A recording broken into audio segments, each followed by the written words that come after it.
Hello very good morning my dear students. हम लोगों ने कल हमारा कौन सा चैप्टर किया था, कल हम कौन सा चैप्टर कर रहे थे, तो हम लोग कर रहे थे इश्यू ऑफ शेयर्स। हम लोगों ने बेसिकली क्या क्या सीख लिया स्टूडेंट्स की जो हमारे शेयर्स हैं वो क्या एट पार पे इशू होते हैं, एट प्रीमियम पे इशू होते हैं, है ना। पार और प्रीमियम दोनों सीख लिया था। फिर उसके बाद हम लोग वेंडर्स को किस तरह से इशू करते हैं, है ना, अंडरराइटर्स को इशू करने का क्या प्रोसीजर है, क्या जनरेटरी, सब कुछ सीख लिया था। कल हमने लास्ट क्या किया था, हमारा टॉपिक लास्ट हमने किया था फॉरफीचर ऑफ शेयर्स, यानी कि फॉरफीचर हम लोग कैसे करते हैं शेयर्स को और रीइश्यू कैसे होता है। आज हम फटाफट से यही सीखेंगे कि फॉरफीचर की एंट्रीज क्या क्या होती है और रीइश्यू की एंट्री क्या क्या होती है। हम लोगों ने फॉरफीचर कर लिया था कि फॉरफीचर हम लोग किस कंडीशन में करते हैं स्टूडेंट्स। फॉरफीचर हम लोग उस कंडीशन में करते हैं जब हमारा जो शेयर होल्डर है क्या ना करे, पैसे पे हमें ना करे, उस कंडीशन में हम लोग अपने शेयर्स फॉरफिट कर लेते हैं। उसकी जर्नल एंट्रीज हमने सीख ली थी। आज हम जर्नल एंट्री सीखेंगे किसकी, रीइश्यू की। अब मैम रीइश्यू क्या होता है, अब देखो जब हमें शेयर्स क्या किया स्टूडेंट, फॉरफिट किया है, तो अब हमें उन शेयर्स को पे तो कर, उन शेयर्स के मतलब पैसा तो चाहिए ना, हमारी कंपनी को पैसा चाहिए ना, तभी तो हम लोगों ने शेयर्स को इशू किया था। अब जब शेयर्स को पैसा ही नहीं मिल रहा था हमें उन शेयर्स के बदले में, तब हमने क्या किया था, उन शेयर्स को फॉरफिट किया था। उन शेयर्स को फॉरफिट करने के बाद अब हम क्या करेंगे, उन्हीं शेयर्स को रीइश्यू करेंगे ताकि हम लोग क्या कर सके स्टूडेंट, जितने पैसे की हमें नीड थी उतना पैसा हम लोग ले सके, हम लोग अर्न कर सके। Right, correct. अब कंटिन्यू करते हैं। तो रीइश्यू करने के लिए हमने कल सीखा था दो फॉर्मेट होते हैं, एक जितने पैसे का हमारा शेयर था उतने पे रीइश्यू कर दो, एक प्रीमियम पे रीइश्यू कर दो, तीसरा डिस्काउंट पे रीइश्यू कर दो। डिस्काउंट की बात करती है, थोड़ा सा डिस्काउंट के बारे में समझते हैं। मैम डिस्काउंट क्या होता है, क्योंकि बिकॉज कंपनी के अंदर स्टूडेंट हम लोग शेयर जब इशू कर रहे हैं ना, जब नॉर्मल इशू कर रहे हैं उस टाइम हम लोग किस पे इशू, डिस्काउंट पे इशू नहीं कर सकते, बिकॉज 2013 कंपनी एक्ट के अंदर हमारे पास क्या कर दिया गया था, डिस्काउंट पे इशू को पूरी तरह से क्लोज कर दिया गया था, एंड कर दिया गया था उसका। बट जब हम रीइश्यू कर रहे हैं तो डिस्काउंट पे रीइश्यू कर सकते हैं। अब सपोज करते हैं कि हमारा क्या था, हमारा ए पार्टनर था, 5000 शेयर्स उसके पास थे, तो उसने एप्लीकेशन मनी पे की कितने रुपए, 4 रुपए, अलॉटमेंट मनी पे नहीं की कितने रुपए, 2 रुपए, फर्स्ट कॉल मनी पे नहीं की कितने रुपए, 2 रुपए, एंड सेकेंड कॉल मनी पे नहीं की कितने रुपए, 2 रुपए, यानी कि 6 रुपीज उसने पे नहीं किए। तो ध्यान रखना जब आप लोग डिस्काउंट पे फॉरफिट करोगे तो फाइनल डिस्काउंट आप उसको 4 रुपए का ही, यानी कि जो अमाउंट हमें पहले रिसीव हो चुका है सिर्फ और सिर्फ उसी अमाउंट का आप क्या कर सकते हो, आप उसको डिस्काउंट दे सकते हो। यानी कि जब आप 5000 शेयर्स रीइश्यू कर रहे हो तो मिनिमम टू मिनिमम आपको 6 रुपए में ही क्या करना पड़ेगा, सेल करना पड़ेगा, रीइश्यू करना, सॉरी सेल रीइश्यू करना पड़ेगा, उससे कम में आप रीइश्यू नहीं कर सकते। बिकॉज 6 रुपए के साथ आप लोग 4 रुपए यहाँ से कैलकुलेट करके निकाल सकते हो, बट उससे कम नहीं, उससे कम में आप लोग रीइश्यू नहीं कर सकते। ये चीज ध्यान रखना स्टूडेंट, बहुत इंपॉर्टेंट चीज है आपके लिए, ठीक है। अब मैं जब हम लोग 10 पे शेयर्स को इशू कर रहे हैं तो हमारी एंट्री क्या रहेगी, बैंक अकाउंट डेबिट टू क्या रहेगी, to share capital account, right. ये क्या हो जाएगी स्टूडेंट, ये हमारे पास जर्नल एंट्री हो जाएगी। अब मैम जब हम प्रीमियम पे कर रहे हैं तो जर्नल एंट्री क्या रहेगी, bank account debit to share capital account to security premium account, ये जर्नल एंट्री रहेगी जो आपने किस पे इशू किया स्टूडेंट, जो आपने प्रीमियम पे इशू किया। अब मैम बात आती है कि हम लोग डिस्काउंट पे इशू कर रहे हैं तो उसकी जर्नल एंट्री क्या रहेगी, उसकी जर्नल एंट्री रहेगी student bank account debit share forfeiture account debit to share capital account. ये जर्नल एंट्री रहेगी स्टूडेंट उस केस में जिस केस में हम लोग क्या कर रहे हैं, डिस्काउंट पे हमारे शेयर्स को इशू कर रहे हैं। तीनों जर्नल एंट्री समझिए, जब आपने क्या किया, प्रॉपर जितना अमाउंट था उतने पे आपने क्या किया, आपके शेयर्स को इशू किया, तो bank account debit to share capital, premium पे इशू किया तो bank account debit to share capital to security premium. Next जब आपने डिस्काउंट पे इशू किया, जो डिस्काउंट आप दे रहे हैं ना स्टूडेंट, जैसे इसके अंदर हमने कितना डिस्काउंट, 4 रुपए का डिस्काउंट किया, इसके एक एंट्री बना के देखें तो 5006 में हमने क्या किया, शेयर्स को इशू किया, तो 6 5 30, 30,000, सॉरी यहाँ पे नहीं, यहाँ पे, ओके। सिक्योरिटी फॉर फ्यूचर 4 रुपए की थी, तो 5 4 20, तो यहाँ आ जाएगा 50,000। ये जर्नल एंट्री हमारी रहेगी स्टूडेंट्स इसके रिगार्डिंग, ठीक है। इस अकॉर्डिंगली आपको क्या करना है, आपको जर्नल एंट्री करनी है। अब मैं चलो एक क्वेश्चन के थ्रू देखते हैं, क्वेश्चन के थ्रू आपको सब कुछ बताती हूँ, ठीक है। एक क्वेश्चन के थ्रू करोगे तो सब अच्छे से क्लियर हो जाएगा, कोई डाउट ही नहीं रहेगा। एक क्वेश्चन के थ्रू करते हैं।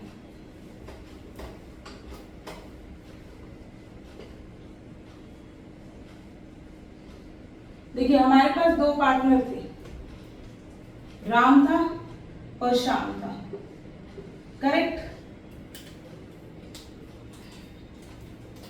राम की बात करते हैं। राम ने 5000 शेयर्स लिए, इसने 10,000 लिए। Application money, allotment money, first call money, second call money, right. Application money कितनी थी, 3 रुपए। अलॉटमेंट मनी कितनी थी, 2 रुपए। 2 रुपए फर्स्ट कॉल और 3 रुपए सेकेंड कॉल मनी, ये हमारी अमाउंट थी। फर्स्ट कॉल पे करना ही करना पड़ता है, शाम ने सारी चीजें पे कर दी भाई। बट जो हमारा राम था उसने ना तो हमारे पास क्या की, अलॉटमेंट पे की, ना फर्स्ट कॉल पे की, ना सेकंड कॉल पे की। अब बात करते हैं कि इन्होंने शेयर क्या किया, पहले इस पे इसकी एंट्री करके देखते हैं, फिर हम लोग करेंगे किसकी एंट्री, फिर हम लोग करेंगे जर्नल एंट्री हमारे प्रीमियम की, और ये रीइश्यू और फॉरफीचर दोनों करेंगे स्टूडेंट। पहले क्या करते हैं, इतने इसमें क्या किए, इशू किए थे 5000, इतने कितने में, 10 रुपए पर ईच पे, 10 रुपीज पर ईच पे। उसके बाद इसने क्या किया, इसने फॉरफिट कर लिया शेयर्स को। क्या किया स्टूडेंट, फॉरफिट कर लिया। फॉरफिट करता है बिकॉज इसने कुछ पे नहीं किया, 15 दिन का नोटिस भी भेजता है, सब कुछ करता है। उसके बावजूद राम कहता है भाई मेरे पास पैसे है ही नहीं, आपको अपने शेयर्स लेने तो ले लो।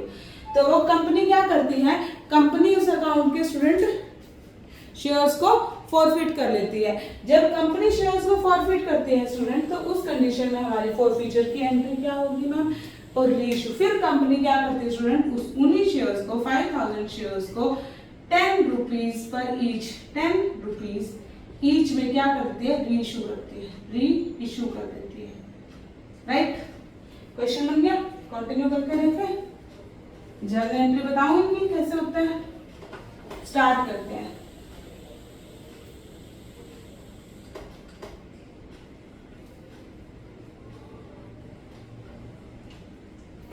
हाँ जी स्टूडेंट, सबसे पहले इशू किए थे, फॉरफिट कर लिए। फॉरफिट करने की आपको एंट्री करनी है, फॉरफिट कर ली सबसे पहले। जब हम लोग क्या कर रहे हैं स्टूडेंट, फॉरफिट कर रहे हैं, तो क्या आपके पास जर्नल एंट्री रहेगी, फॉरफीचर की जर्नल एंट्री क्या रहेगी। फॉरफीचर करने के लिए सारी जर्नल एंट्रीज करनी पड़ेगी, यानी कि जब हमने शेयर किया था उन्होंने पे नहीं किया था सब कुछ, ठीक है। तो लास्ट जर्नल एंट्री क्या की थी, मैं लास्ट से शुरू करती हूँ। Share capital account debit to, क्या क्या पे नहीं किया, share allotment, to share first call, to share second call, second and final call, to share forfeiture. यहाँ कौन सा पैसा है स्टूडेंट, जो इन्होंने पे किया है, टू शेयर फॉर फीचर। देख लीजिए अब कितने का था, 10,000 का था, यानी कि 50,000 यहाँ आ गया। अलॉटमेंट में कितने में, 2 रुपए पे नहीं की, 10,000 यहाँ आ गया हमारा। 3 रुपए फर्स्ट कॉल पे पे नहीं किए, 15,000 यहाँ आ गया, ठीक है। सेकेंड सॉरी फर्स्ट कॉल पे 2 रुपए पे नहीं किए थे, 10,000 आ गया। सेकेंड कॉल पे 3 रुपए पे नहीं किए, 15,000 आ गया। फिर फॉर फीचर 3 रुपए वो पे कर चुका था, यानी कि 15,000 वो पे कर चुका था। ये एंट्री हमारी हो गई, डन, फॉर फीचर की एंट्री। अब बात करते हैं री इशू की एंट्री। मैम री इशू की एंट्री कैसे होगी, री इशू की एंट्री होगी स्टूडेंट हमारे पास bank account debit to share capital account. कितने पे किया है, 10 पे किया, तो सीधी सीधी टू शेयर कैपिटल हो जाएगी, यानी कि कितना हो गया, 50,000। यहाँ पे भी क्या आ जाएगा, 50,000। बाकी सेम वही जर्नल एंट्री रहेगी, अलॉटमेंट मंगवाई जाएगी, अलॉटमेंट फिर देंगे, फिर पेड होगी, सब कुछ वही जर्नल एंट्री रहेगी। अब एक केस दिखाती हूँ कि उसने क्या किया, उसने शेयर्स को 12 रुपए में पे किया, 2 रुपए उसमें प्रीमियम के लिए क्या किया, 2 रुपए प्रीमियम के लिए। उस केस में क्या आ जाएगा student, bank account debit to share capital account to security premium account. कितने रे, 12 पंजो 60, 5 शेयर, तो 60,000 हो गए यहाँ पे। ओके, और 10 रुपए कैपिटल थी, 50,000 यहाँ हो गया, और 10 रुपए इसने किसके लिए, प्रीमियम के लिए।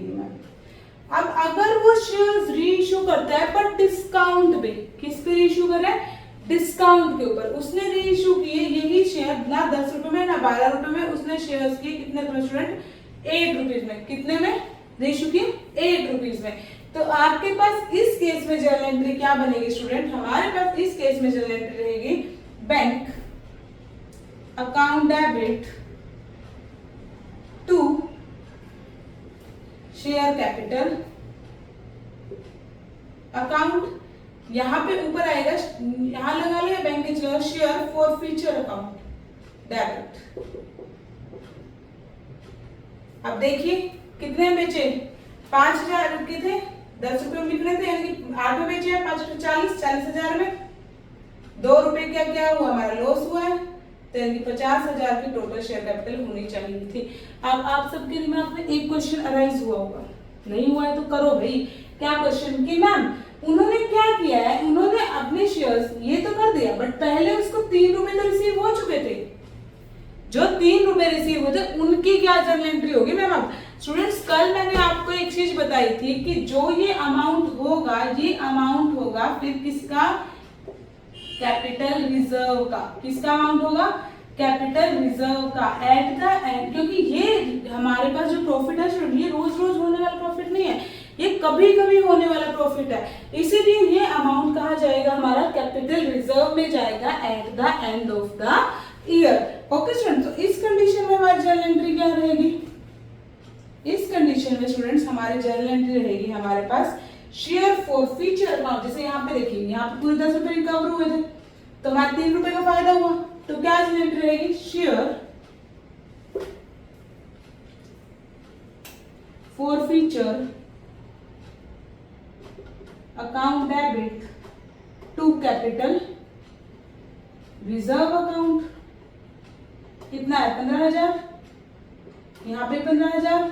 सेम हमारी किसी सेकंड की एंट्री रहेगी, बिकॉज हमने प्रीमियम पे इशू किया था, तो फॉर फ्यूचर का हमारा कितना रहा स्टूडेंट, हमारे पास रहा है कितना, हमारे पास 3,000 ही था सेम फॉर फ्यूचर का। अब यहाँ पे आप लोग देखोगे तो मैं 2 रुपए उससे डिस्काउंट दे दिया, 3 रुपए यानी कि 1 रुपया अभी हम लोग इसमें प्रॉफिट में है, तो यहाँ क्या एंट्री रहेगी, share forfeiture account debit to capital reserve account. 1 रुपया, कितने हो गए, 5,000 रुपया। अब मैम अगर वो उसको पूरा ही डिस्काउंट दे देता है कि 7 रुपए में इशू कर देता, पूरा ही डिस्काउंट देता, उस कंडीशन में स्टूडेंट ये जर्नल एंट्री हमारी नहीं रहेगी, उस कंडीशन में हमारी फॉर फ्यूचर की कोई भी एंट्री नहीं होगी। ओके स्टूडेंट्स, ये था हमारा आज का टॉपिक, कौन सा, share for future plus share री इशू का। री इशू का टॉपिक हम लोगों ने क्लियर कर लिया है, बस हमारा एक लास्ट पोर्शन रह गया है, किसका, बाय बैक शेयर्स का, वो हम कल की वीडियो में करेंगे। स्टूडेंट्स अगर आपको मेरी वीडियोस पसंद आ रही है तो प्लीज मेरे चैनल को सब्सक्राइब कीजिए, वीडियोस को लाइक कीजिए, कमेंट में अपने क्वेश्चंस बताना ना भूलें। Thank you and have a nice day.